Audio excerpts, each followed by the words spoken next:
Hello guys, today I'm going to show you how to get sound on your MSI monitor speaker. So the first thing you're going to do is to observe your taskbar on the lower right corner of your screen. You will see the Wi-Fi icon, sound icon, and the battery icon if you're using a laptop. Now, just click on it. And then here, next to the sound bar, on the max volume, on the 100%, click the button here. It will show you to select a sound output. Click on it, and then here on the output device, make sure to select your monitor. So here, in this case, I'm using an HKC monitor, and when I select this monitor, it will now output the sound coming from my computer to that monitor.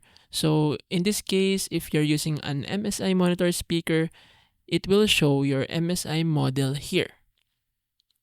Now select that, and then you're good to go. If this method doesn't work, the problem is on your cable. So make sure to have a good cable, and basically that's it.